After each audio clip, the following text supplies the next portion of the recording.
Hello, this is Dr. Harriet Fraad, bringing you Capitalism Hits Home, a podcast brought to you by Democracy at Work.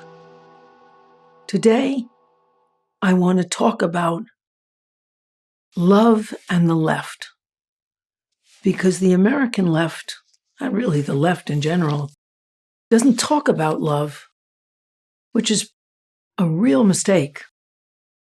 Human beings don't survive without love. There's a disease called failure to thrive, where infants who aren't picked up and held and cooed to and rocked and feel the body closeness of a caretaker don't develop. They don't lift their heads, they don't turn over, or if they do so very late and inadequately. That disease that they have that prevents them from developing is called failure to thrive.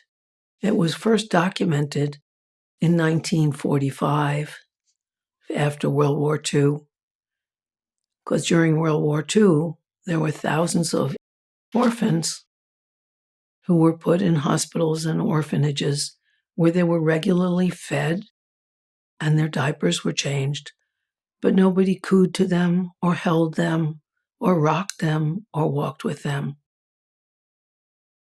And they didn't thrive. They couldn't develop. Some died. Others did everything much more slowly. They didn't learn to walk properly. They didn't learn to turn over, to lift their heads, to come to a standing position, because humans need love and care in order to survive.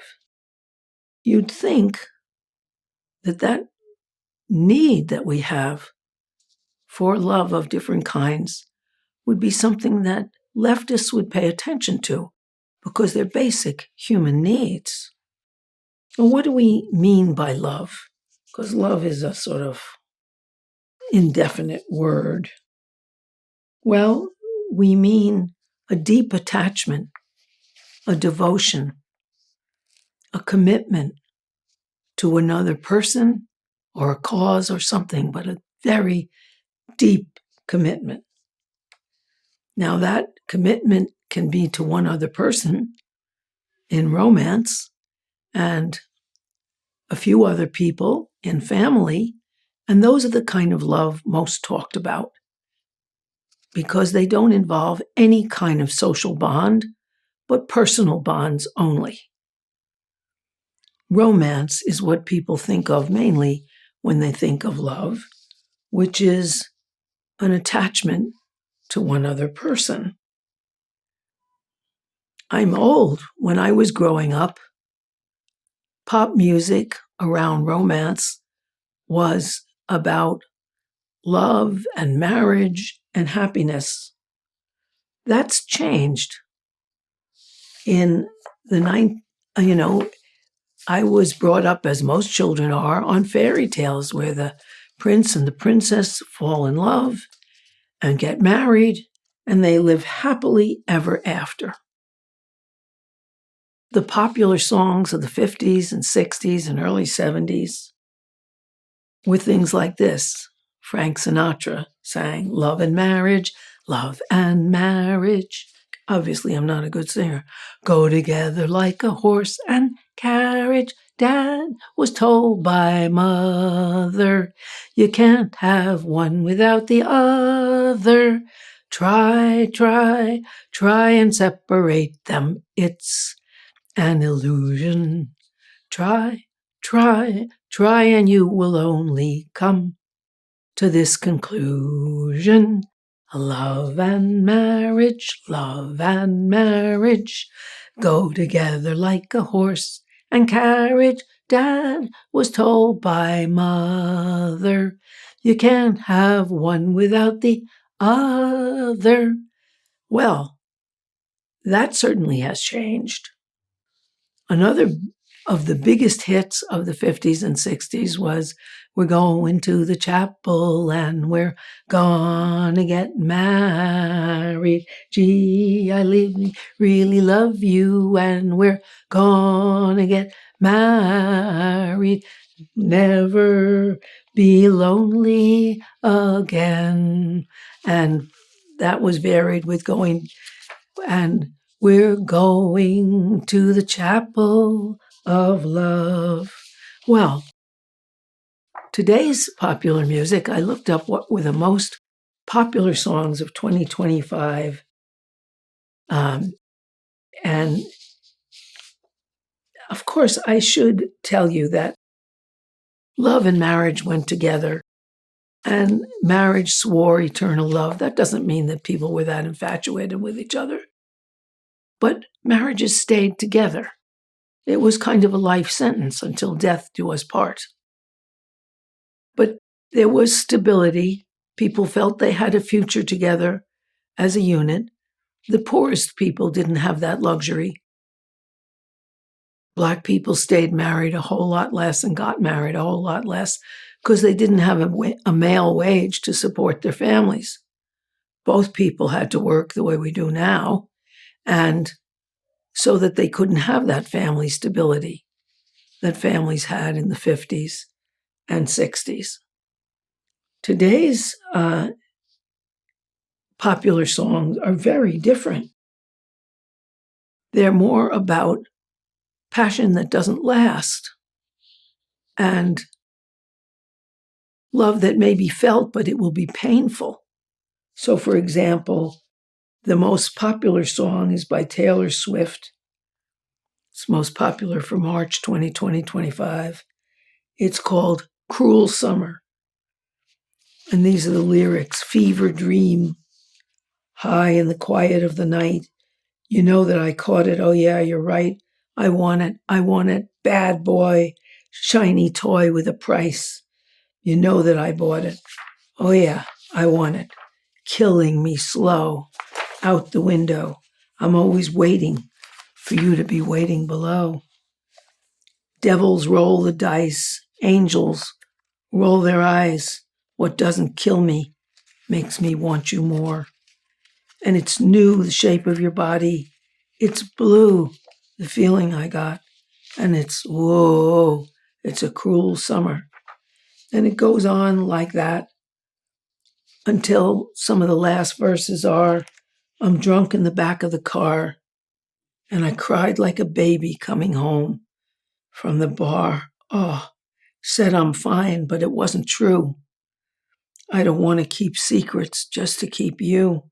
And I snuck in through the garden gate every night that summer just to seal my fate. And I screamed, for whatever it's worth, I love you. Ain't that the worst thing you ever heard? He looks up grinning like a devil, and so on.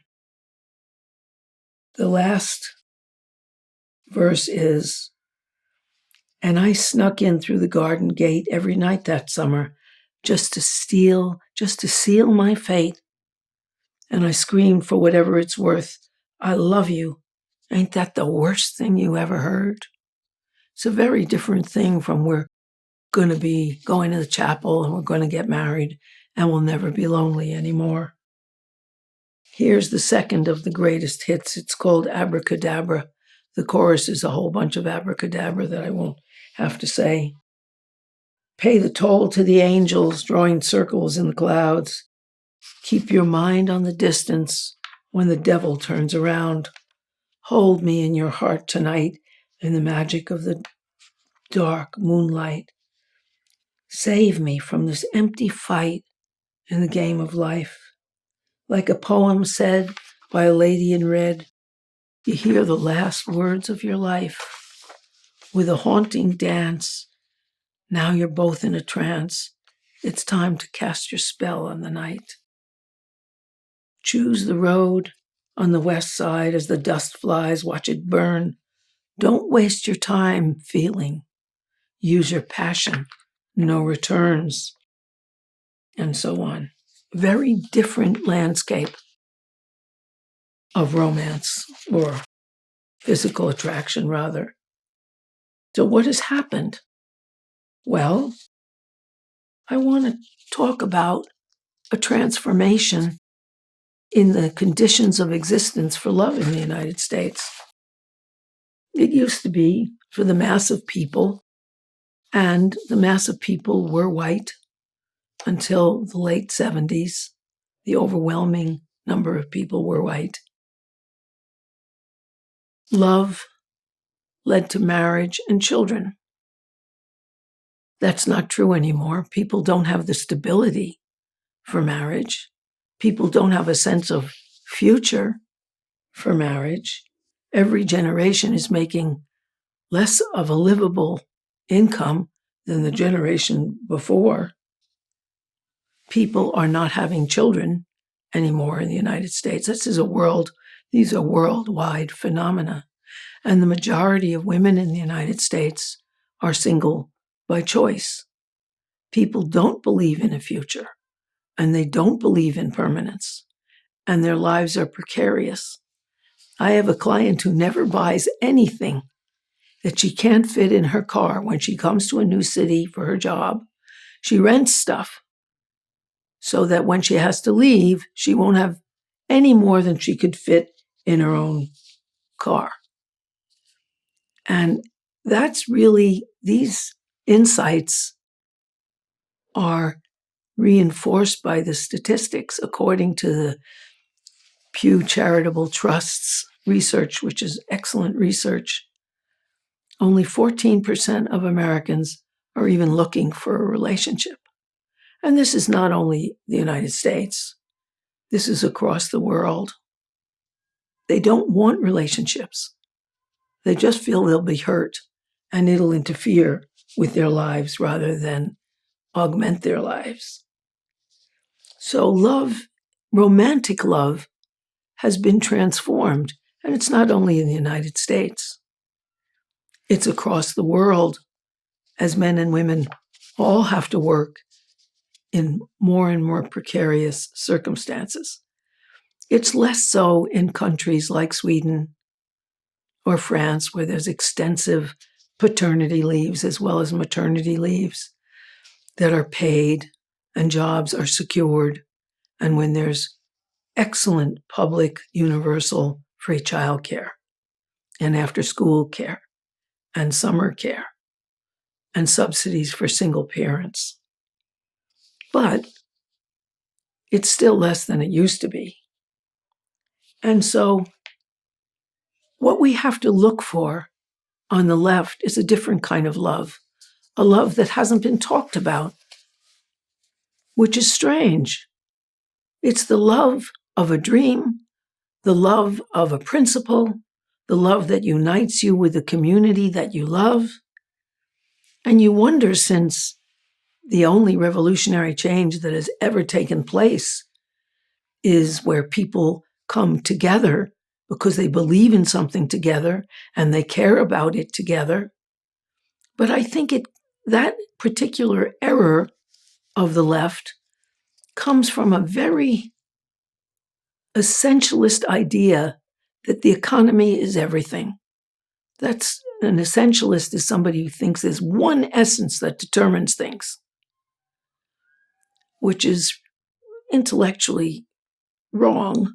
Everything happens because of a multitudinous flood of factors shaping that thing.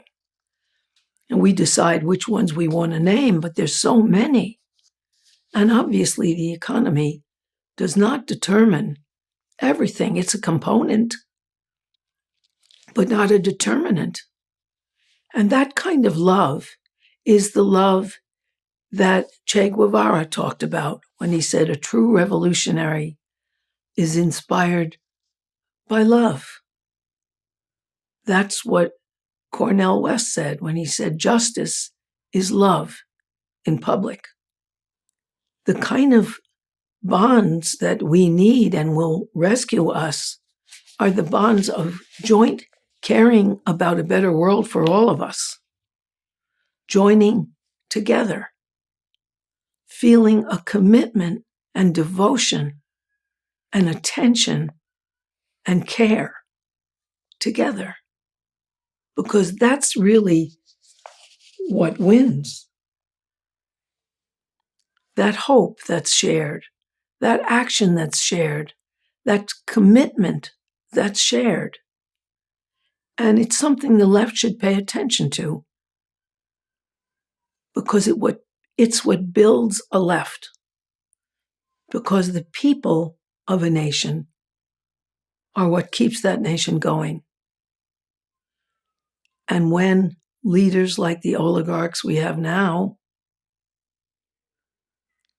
try to dismember us and divide us by gender, pitting men and women against each other, pitting black against white, pitting intellectuals against non-intellectuals, fight trans people against cisgender people, gay people against straight people, and straight people against gay people. That's the first thing fascists do when they come in. They attack gender to separate men and women. They make racist attacks to separate the races, because they know that what will change the world for all of us is all of us together. And that's what we need to do. We need that kind of love of that shared dream and of one another, and devotion to one another to build that dream. And it shouldn't be ignored by the left. Thank you.